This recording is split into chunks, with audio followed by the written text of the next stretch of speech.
Okay, well, thank you, everyone. So I'll give you a minute to do that, and I'm going to introduce Faith Cohen and Amy Reichland to start their workshop. Thank you. Yay, it works. So hi, everyone, and thank you so much, Alexandra, for having us tonight, or today. I saw Alexandra present last year at Techstars Demo Day, and I reached out to her the very next morning because I was so inspired by the work that Sigmund is doing and wanted to be a part of that. So we're very honored to be kicking off the Brain Crawl today, and we're gonna take you through a tour of your brains and share some ways that you can actually create a healthier, happier brain. So hence the name of our presentation today is Blissful Bendy Brains. And before we get started, just a couple of things. First of all, I hope you all have a Bliss bag. If you don't, go get one. But it sounds like you all do, which is great. The contents of that we'll be working with in a few moments. Get some Bliss bubbles if you haven't already. So they're fairy bubbles, is Shine's name for it. We're calling them Bliss bubbles in this moment. I want to address the fact that we're offering alcohol at a session on brain health. So the reason for that is because I have so much passion for emotional intelligence and self-awareness and all these things, but not everybody loves to go there. So I do have a series of trainings that are sort of like cocktail parties because it gets people's feet in the door. And hopefully from there, it piques their interest enough to continue. So that's why we have that. But I do want to say we have non-alcoholic version of that, which I have, by the way, so that you don't think that I'm drinking vodka while presenting. So anyway, please take care of your brain and choose whichever blissful bubble works for you. Also, this topic of bliss. So I know we're talking about brain diversity. So I just want to say that our expectation isn't that you need to be happy all the time, and we're not setting you up for that. That's not realistic. We know that. However, there is a lot of research that shows that when you're happier, you're more productive, you have better relationships, and your companies are more successful. So why not explore ways that you can improve your brain health and your happiness? So that's what we're going to look at today. Finally, we want to invite you to put away your phones. We're going to be talking about presence and connection today. So we just think that it will be more conducive to a learning experience, a more fruitful learning experience, if we don't have those distractions around.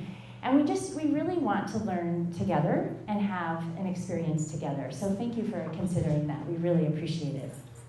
Okay, so I am Amy. And I am Faith. And we love brains. So we love brains so much that for over 60 years, collectively, we have been using our brains really hard to learn how we can help other people thrive. So I am so delighted and honored to introduce Amy Reichland, this amazing woman who earned her MBA from Kellogg Business School, followed up by her master's in psychology at Boulder's own Naropa University. She then received her certificate in coaching and leadership and training, as well as her mindfulness certificate from Google's Search Inside Yourself. She is a highly reputable coach, and she coaches leaders and mentors those who are in startups. She does trainings in mindfulness, and she has expertise in emotional intelligence. She is phenomenal. Thank you. But what Faith isn't saying right now is that I got interested in my own brain through my own brain crisis.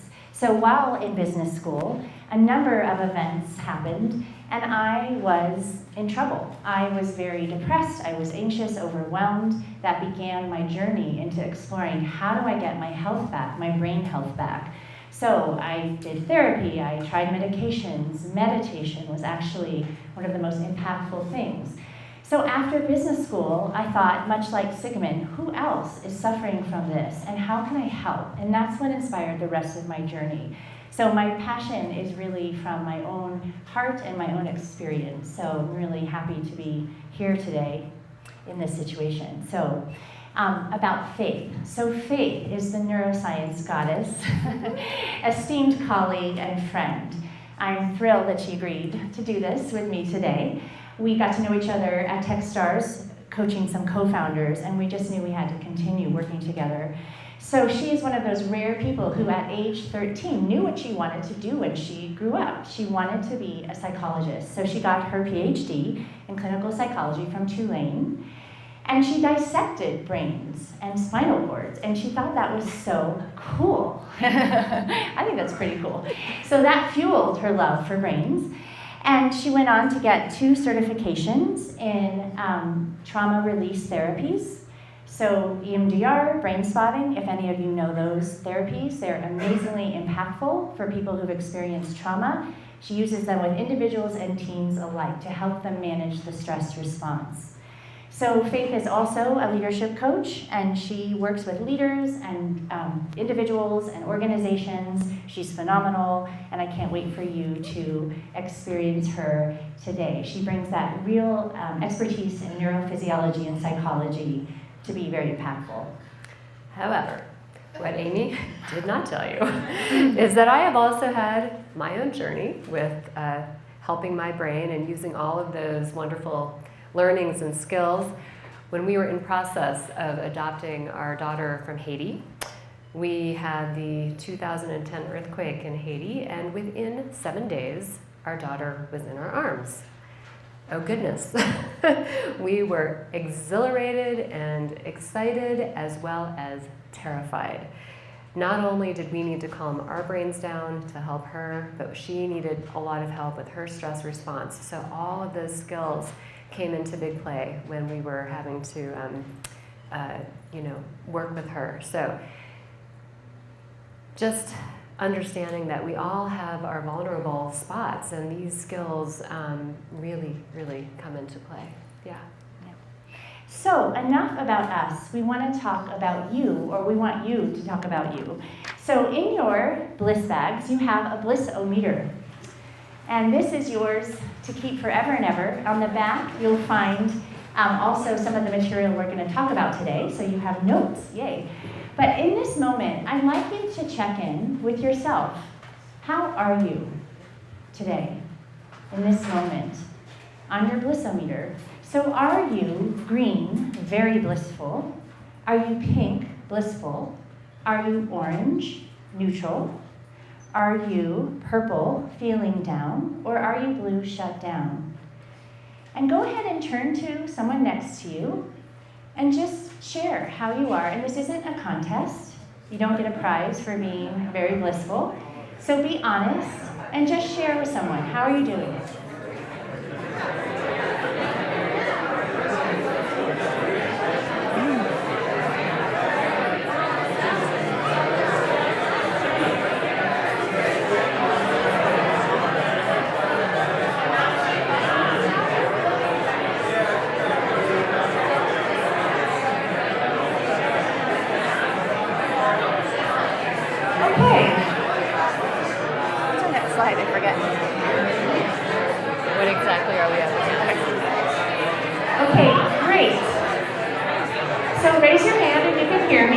Alexandra's trick. Yay! Raise your hand if you can hear me in the back of the room.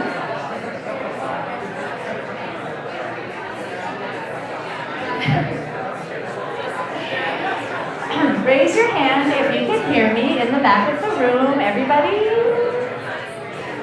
Okay, so let's come back, bring our attention back. Thank you so much. See, this is perfect because one of our happy neurotransmitters is about connection, and clearly that makes you happy because you guys won't stop talking, so yay.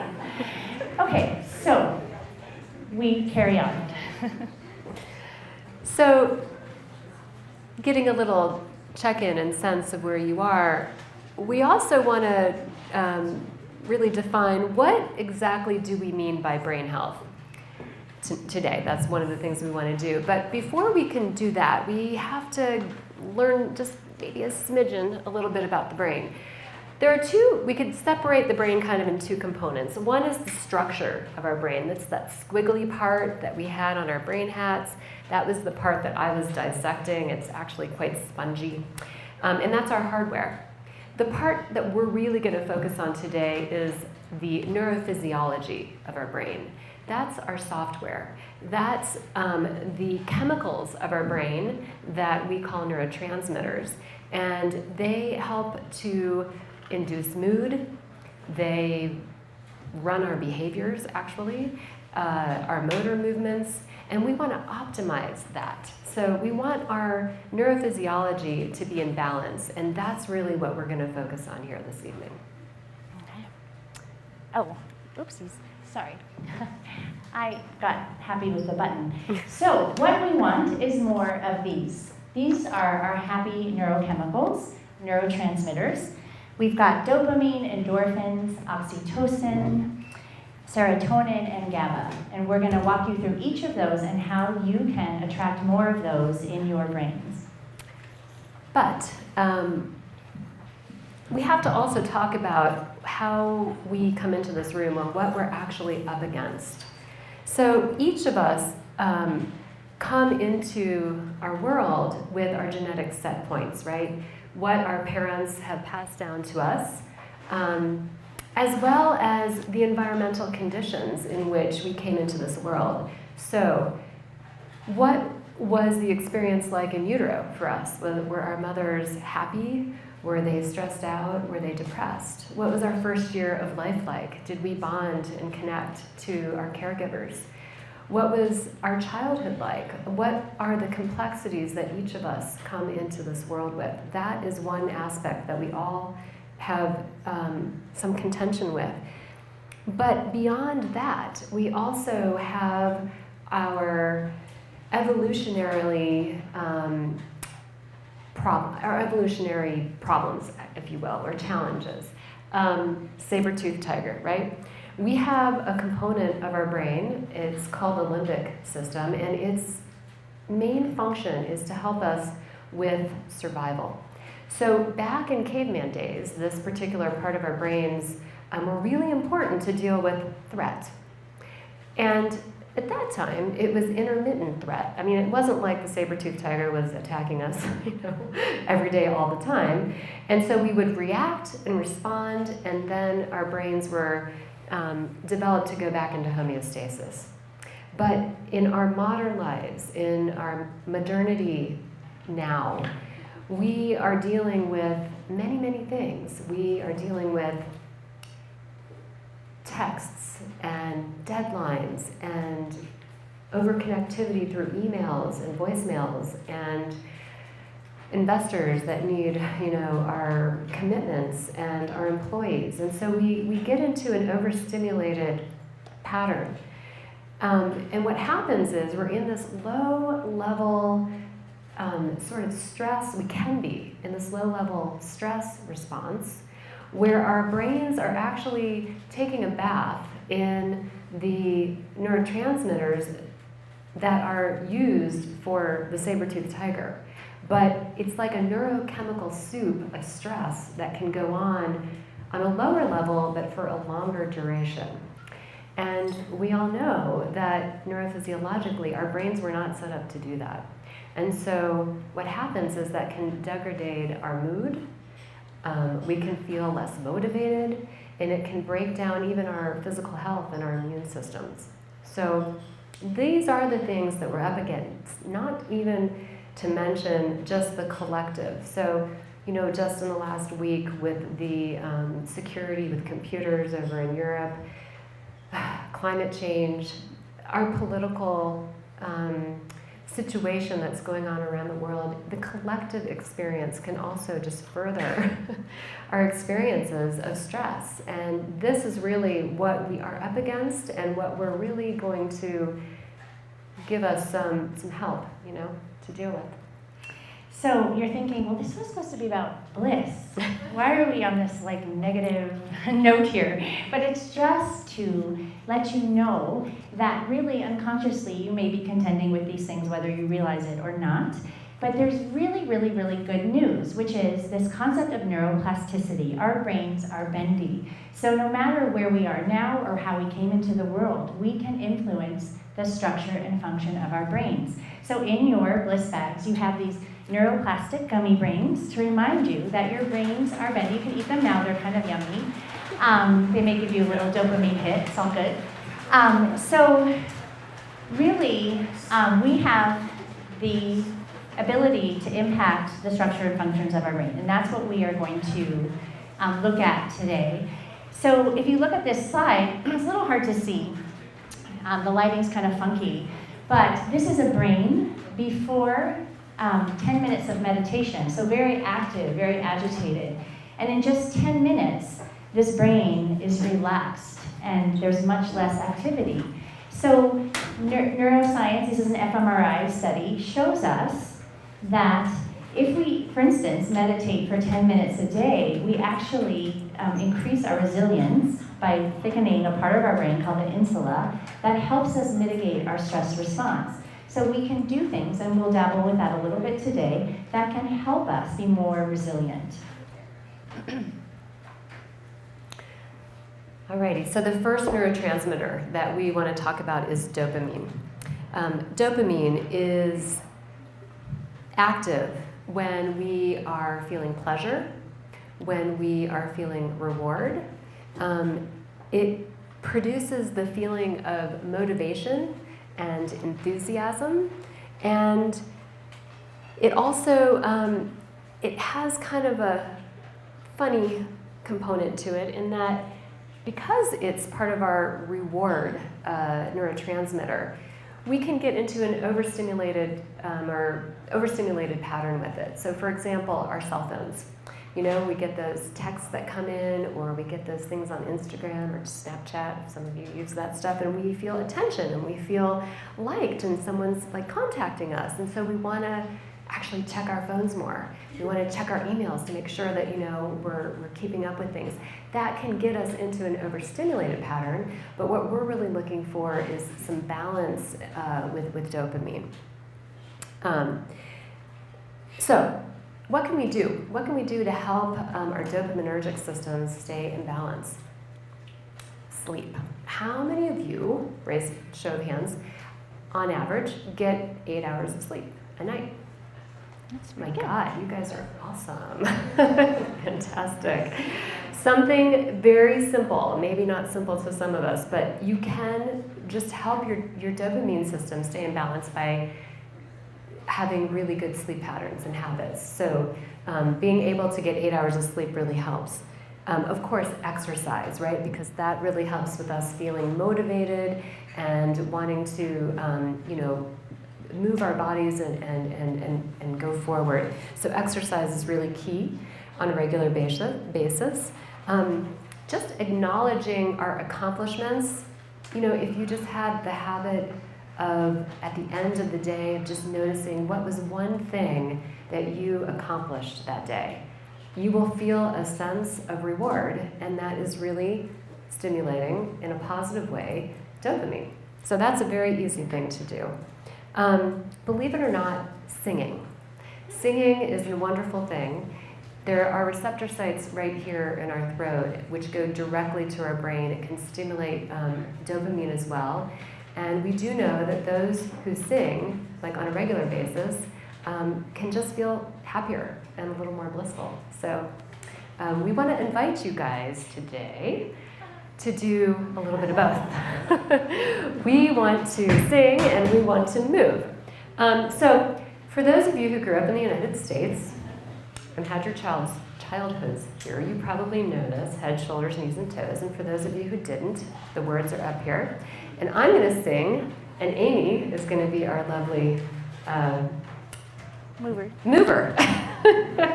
And we invite you guys, please, to put down your bliss bags. And we're going to do a little head, shoulders, knees, and toes just to get a little bit of movement and singing into our body. Okay. Let's hear it.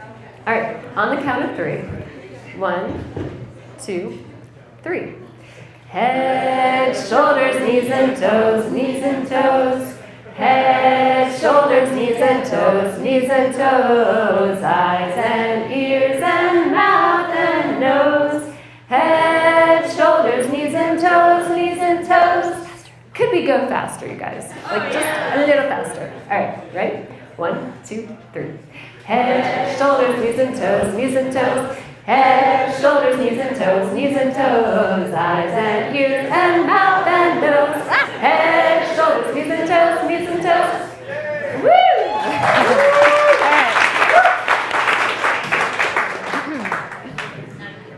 All right, good job. So just notice if you feel a little more energy or how that might have impacted you, your Blissometer. And also in your Bliss kits, you have a little squeezy ball.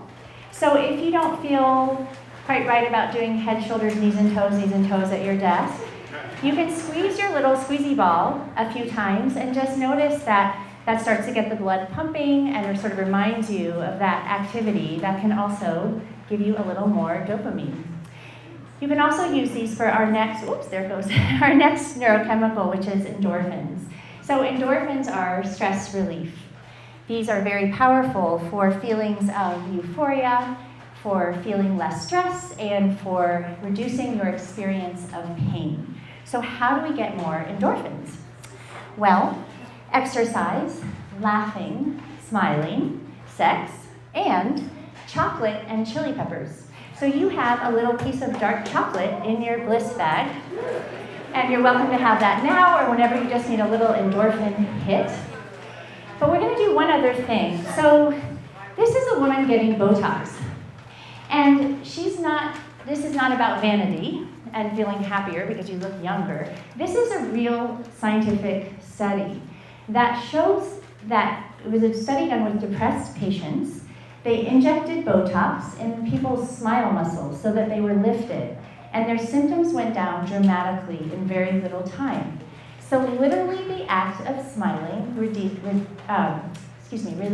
endorphins. So short of getting Botox, we're going to give you a very cheap alternative, which is your pencils. So in your Bliss bags, you have a pencil, and Faith is going to show you what to do with that. So this is from the work of Amy Cuddy. If you haven't seen her TED Talk on body language, please look it up. She has amazing, there you go, very good. So everyone just try it. Just put it in your mouth and just see what it feels like. It's clean, I promise. It's very brand new.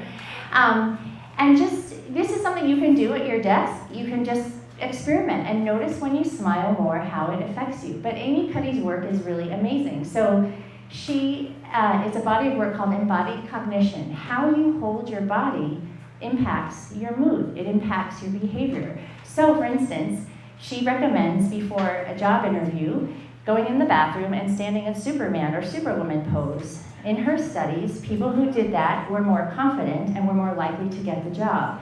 So conversely, if you're hunched over your phone, you're not in an empowered position. So just thinking about how you hold yourself can impact your level of endorphins and your moods.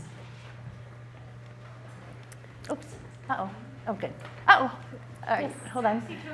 Oxytocin. There we go. Okay. Oxytocin. I was looking up just making sure I had all of my stuff correct today. And actually, oxytocin is a hormone, not a neurotransmitter, but it's really important because there are receptor sites in particular parts of our brain that connect with this particular hormone. It is affectionately known as the cuddle chemical or the love hormone, and it definitely has deep play in bonding, connection, empathy, ecstasy, and definitely is released in orgasm. Research shows that having healthy connections increases our longevity, and that is a higher predictor of longevity than diet and exercise. So just by creating healthy connections with each other is a wonderful way. Instead of having lunch at your computer, get off your computer and join someone and eat together, or just deliberately making eye contact with your coworkers or with people on the street is a way to increase oxytocin.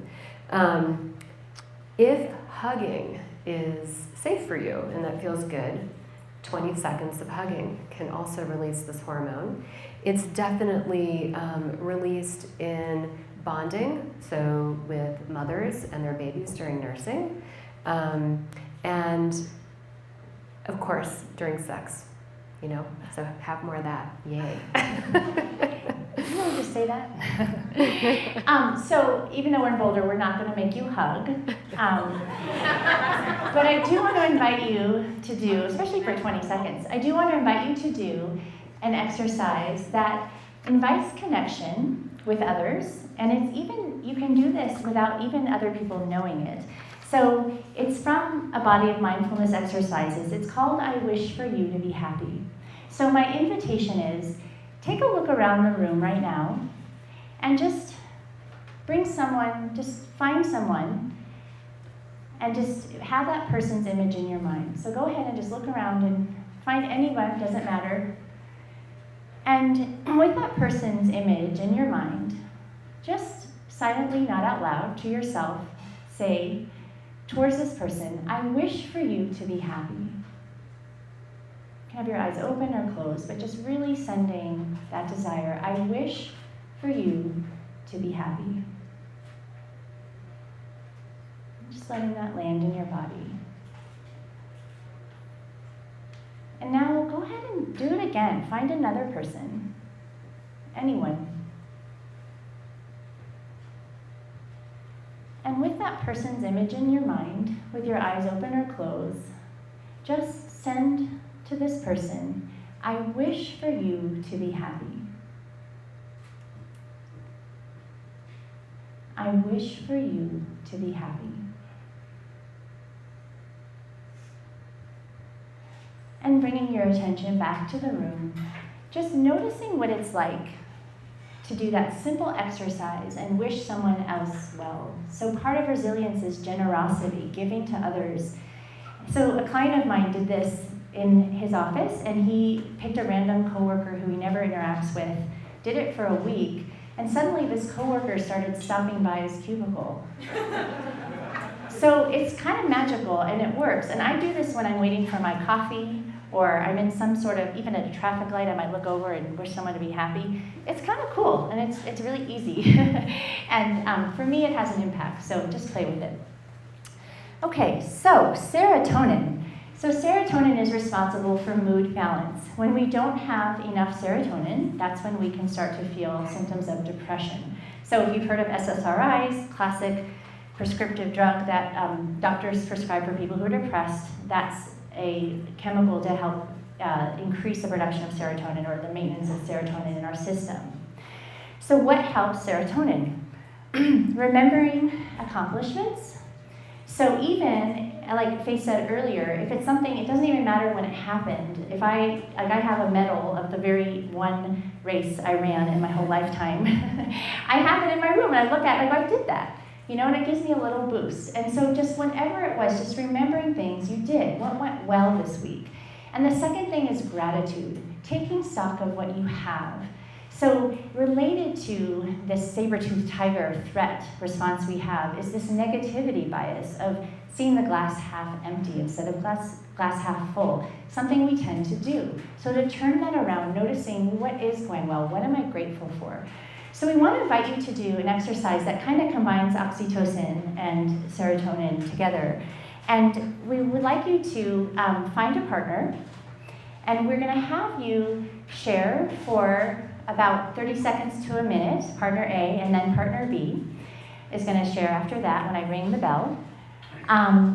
Something you're grateful for.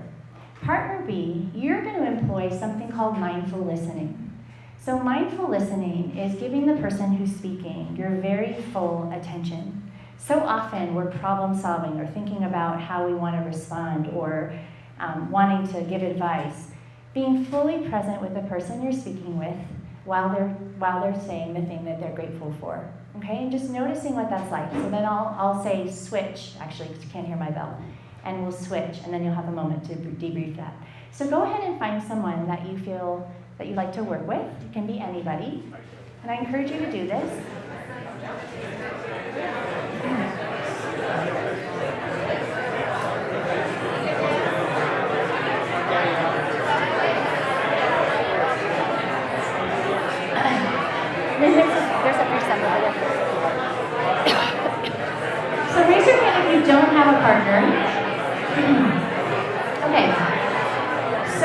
ahead. Can the room be quiet for one moment, please? Thank you. So I just want to make sure we give people the full minute. So go ahead. Partner A is the person with the shortest hair. And go ahead and you have a minute to say something you're grateful for. And partner B, you listen mindfully without saying anything. You can nod your head, but just give this person your full attention. Okay, go ahead. So we're running okay. Because we just have the GABA left. Is that right? Yeah, Okay, great. we're in very good time. We're in good So time. you can take it slowly. Yeah, perfect. Good. Good. I think we're doing a good job. So too. I think they're into it. So, I feel good. good. Do you feel okay? I never can tell till afterwards. Okay. Yes, but generally speaking, yes. They're participating. Yeah.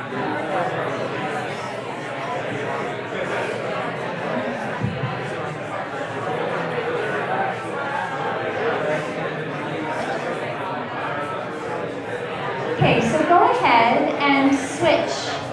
So partner B, you're going to share with partner A, what are you grateful for? What's something you're grateful for? And partner A, you're just going to give this person your full attention. Okay, and go ahead and begin.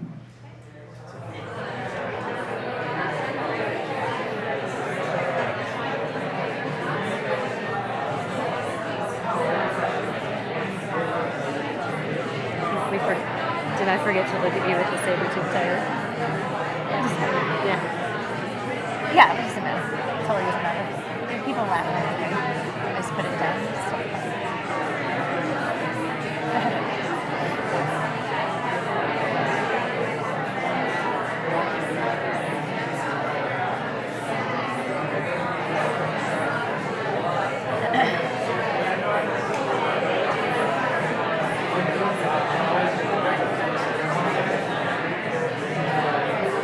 I'm not really keeping track of the time. I think it's hard.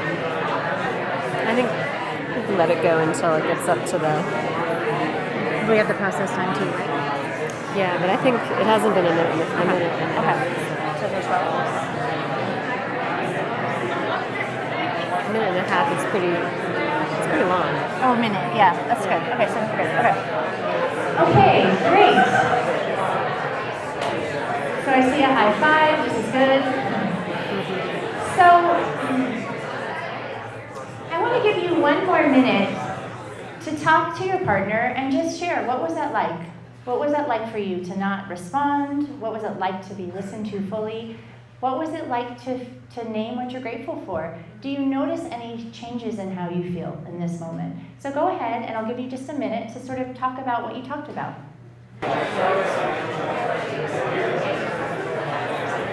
Thank you guys for doing that. I'm seeing a lot of eye contact, a lot of smiling.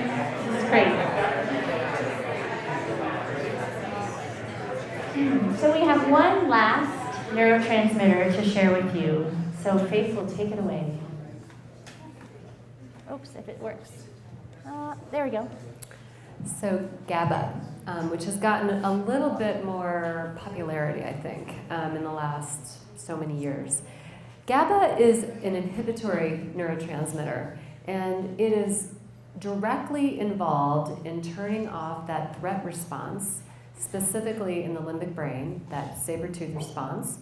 And it does so by turning on the parasympathetic nervous system, which is one of two parts of our nervous system, and shutting down our sympathetic nervous system. When adrenaline and our big response and reaction to threat, GABA actually turns this off. And that's pretty interesting because we can actually pay attention to this and how to use this in calming anxiety. So when we're wanting to stress relieve ourselves or when we're wanting to reduce anxiety, this is the neurotransmitter that we're really working with. All right, so what can we do? Definitely, we might be beating a dead horse here, but mindfulness. So meditative exercises are a wonderful way to calm ourselves down and to ground ourselves. But even if a mindfulness practice is just too much for you, breathing, like 10 breaths in the middle of a stressful email that you're writing, or when you've been at the computer just a little too long, or whatever. 10 very intentional in and out breaths can do it, can really just calm the body down. Body awareness, so just noticing where in your body in that moment that you pay attention, you could be clenching up or tightening up, and making a concerted effort to relax and loosen those muscles. All can play in getting that parasympathetic system to turn on, or get the sympathetic system to turn down. A really cool trick that I'm going to show you guys, which has another use for your pencil, is activating the vagus nerve. So the vagus nerve is responsible for lots of things, and I'm not going to go into all the details of it, but for our purposes tonight, if you take a pencil, and you guys can do this, and you just hold it at arm's length, make sure you don't bump into someone next to you, and you just look at the tip where the eraser is, and you bring it about 3 inches or so from your eyes, and you move it away, and then you bring it back really close, and you move it away. And if we do that for even like a minute, or as little as maybe 10 times, we're getting our eyes to make a convergence and divergence pattern, and that directly stimulates the vagus nerve. And when we do that, we can actually calm our minds down. So if we're really stressed, this is a great tool, simple. And you may have to do it, and you'll have to figure out for yourselves how much you might need. But it's a really quick way to just calm our sympathetic nervous systems down.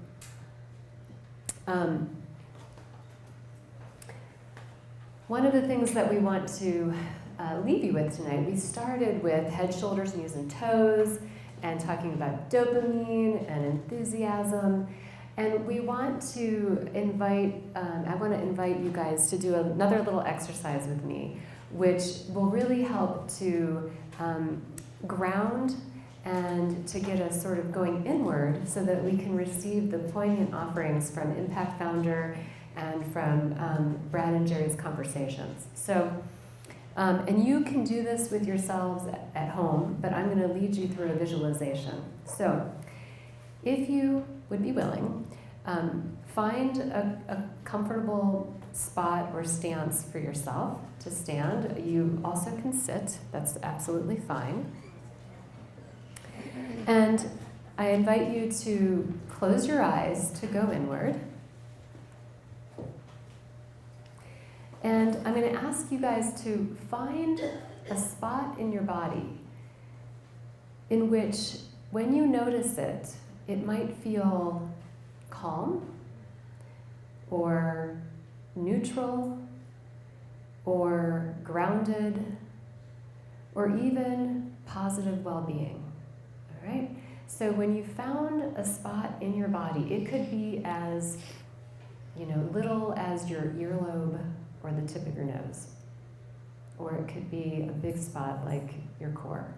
But when you've got it, with your eyes closed, just give me a nod, because I can see where we are. Awesome. And then what I want you to do is just notice what that's like. What qualities do you notice? Is there a color? Do you notice any temperature? Is it warm? Is it cold? Is it tepid?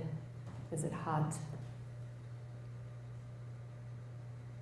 Is there any textural quality? Is it soft? Is it prickly? Is it smooth?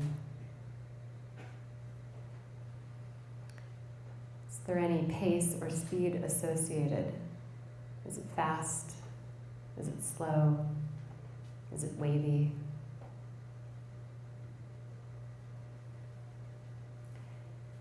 And once you've got that, I want you to see if you can invite another part of your body to join up. And this is very different from forcing or asking something. but you're just inviting another part, and be open to see what other part of your body might join.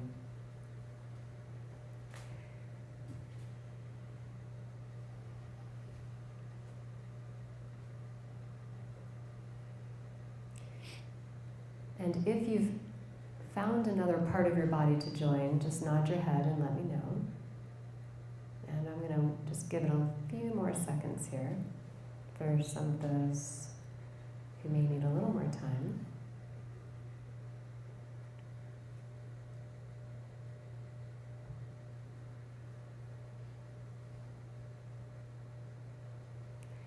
And then the next thing we're going to do is actually join up those two parts. So imagine that you're making a connection between those 2 points.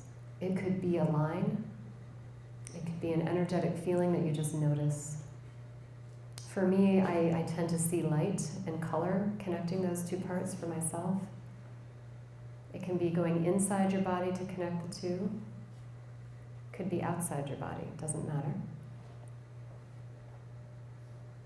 And when you've got that, let me know with a nod. I'm going to give it a few more seconds.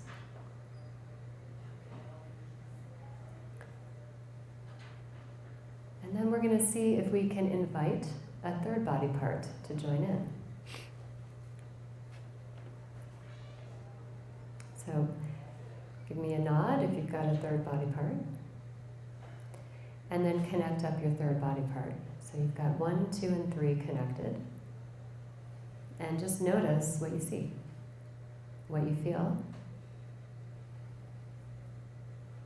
and what it's like to be in your body right now.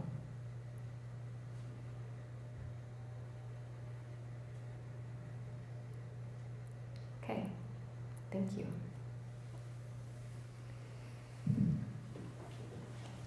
Okay.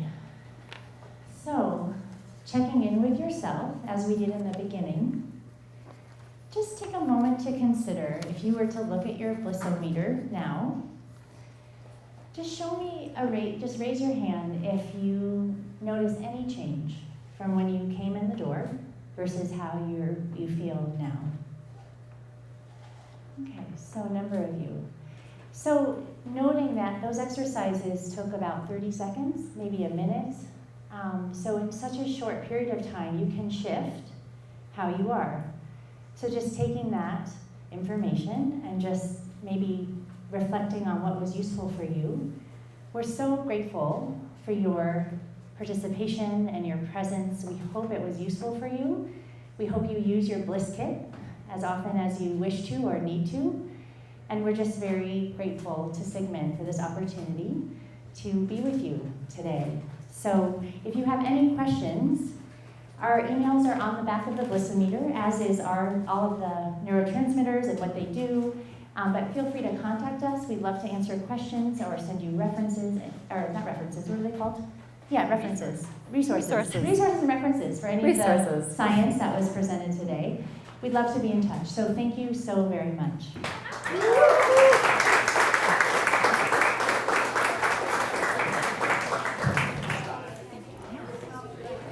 Okay, thank you. One more round of applause. Thank you so much. Before we go to the next stop, Amy has graciously donated 4 coaching sessions. So same URL, sigmund.com/BSW, and that URL will be at the next location as well. If you'd like to enter to get 4 sessions from Amy and carry on all the things that you learned here. And let's see here, we're going to move to the next stop. So if you want to partner up with someone who you haven't talked to already, get curious about their name tags, we're going to have our volunteers lead you to E-Town. So we have our volunteers in the back. Can you raise your hands? They might be right outside the door. Cool. Okay, so if you go right outside the door, they're going to lead everyone together down to E-Town. Thank you.